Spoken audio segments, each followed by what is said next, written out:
my God, Jesus Christ. Oh, tagumpay. Thank you, Lord.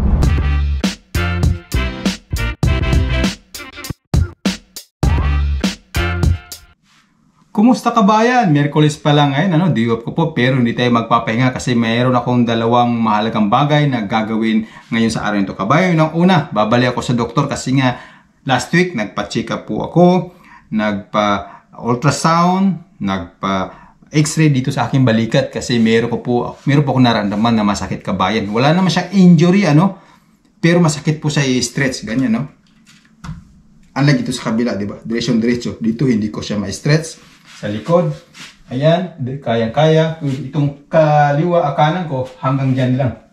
Yan, sobrang sakit. Hindi ko siya igalaw, ma-stretch ng kabayan diretso. May limitasyon, So, nag-research ko sa YouTube.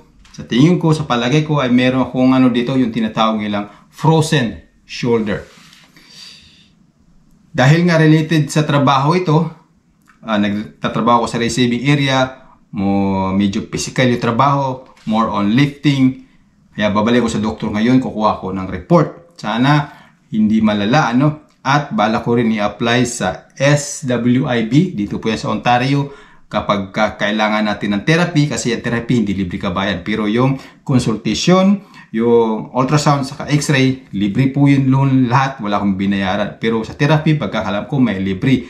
Kung balak o i-recommenda ng doktor na kailangan mag-therapy. Kasi sa tingin ko, kailangan talaga kabayan ng physical therapy ito. Ayun, ang sakit, Walang siya injury, hindi siya masakit, Yan, pipisilin mo, hindi masakit. Pero sa loob, siguro may mga ugat, mga muscle na tore or kung ano man tawag dyan. Ayan, sobrang sakit. Unlike sa kabila, diretso, So, pagkatapos ko dun sa clinic, ang pangalawa ay ito yung pinaka-importante kabayan. Mamayang hapon, alas 3, road test ko na ulit. Pangalawang road test sa truck driving. Alas 3, medyo traffic, uwian. Medyo matraffic yung oras na yan. Pero sana loobin ng Diyos na makapasa po ako this time. Nagdasal naman po tayo na sana ipagkaloob ng Diyos, Kaya naman kabayan, tara na, isasama kita sa araw na ito. So mag-alas 3 na kabayan, andito na ako sa yard. Medyo maganda ang panahon ngayon, wala na snow, natunaw na. Kaya hindi na madulas, hindi na nag-i-skid yung gulong. So wish me luck kabayan. Sana loobin na Diyos na makapasa tayo, para naman mag-shift na tayo sa ibang sa ibang career dito sa Canada. Okay? So dyan yung nasa loob yung dito kami mag-uumpisa yung mga inspection test, coupling saka uncoupling. Dyan gaganapin. Medyo matraffic kasi pag itong oras, ayan ang dami mga truck na pumapasok dito. Dito sila nagpa-parking. Mga bus, mga truck, dyan na sila nagpa-parking. Kaya medyo matraffic. Siksikan sa loob, Tignan nyo kabayan, ang ganda ng truck, Yung fender niya, ang baba na, halos mag-touch na sa sa lupa. Ano bang to? International. Oh my God, Jesus Christ. Oh, tagumpay, thank you Lord. Pasado kabayan, pasado. Woo. I am a professional truck driver na dito sa Canada. Yes, thank you Lord. Di ko magagawa to pag walang tulong sa itaas. Kabado ho kabayan. Kasi after 1 month pa kasi ako bago nakapag-drive uli, Ang huli kong road test February 12, ngayon is March 19. So more than a month na hindi ako nagmamaniho, walang practice. Pero although meron ako mga mali, inamin na ng instructor, pero hindi sapat yun para bumagsak. Naglulus din ako ng gear, nakalimutan ko kung anong gear na, kaya medyo nag-grind siya. Pero hindi naman yun automatic bagsak, So yun ang aking ating ano, examiner. Yan, umalis na. Pagka-report na yun sa ano. Hey! Pass? I'm pass. Thank you. Good job. Just jump over and Ah, get you a sign. okay. Good test. Yeah, I missed some gear. I forgot some gear, but It's okay. anyway, Missing gears is not a big deal. yeah. Ooh, That's good. I'm worried only about my parking. The back? Sorry, I grabbed you some photos. That's okay.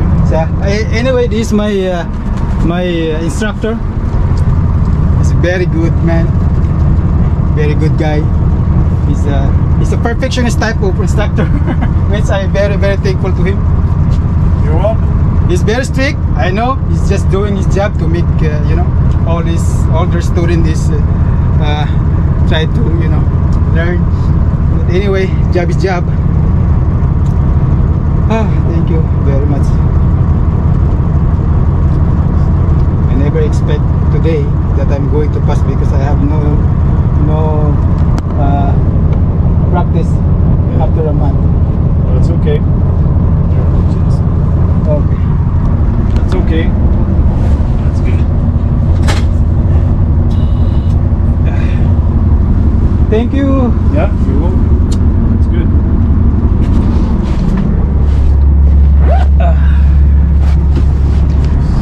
Did I return the gloves over there? I think so. Yeah, they're great. Yeah, I put the chalk on the. I put back the chalk in the safety box. Chalk's in there, yeah? Yeah, I put that. Okay. That's good. Okay, thank you, sir. Yeah, you're welcome. Okay.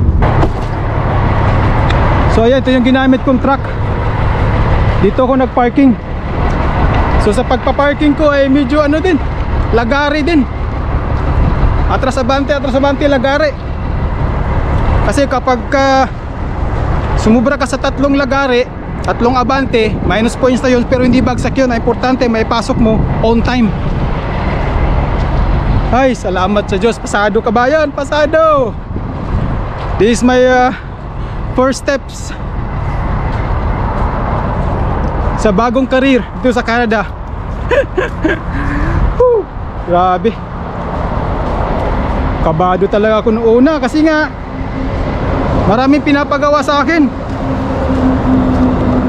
Meron ako nakalimutan mga sequence, pero naalala ko na. Pero siyempre hindi na magkasunod-sunod. Dapat kasi magkasunod-sunod yung sequence ng mga coupling saka uncoupling, ano.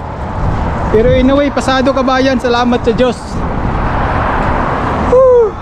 Ay, masarap ng feeling na pumasa.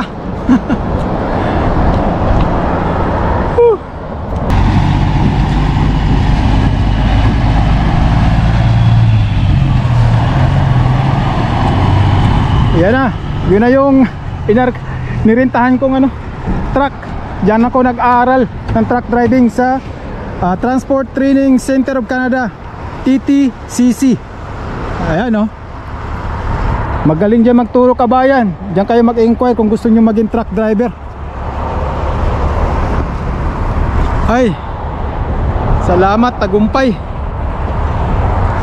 Wala na akong alalahanin na medyo mabigat sa dibdib. Pasado. Salamat sa Diyos. Ang problema ko na naman ngayon, pauwi.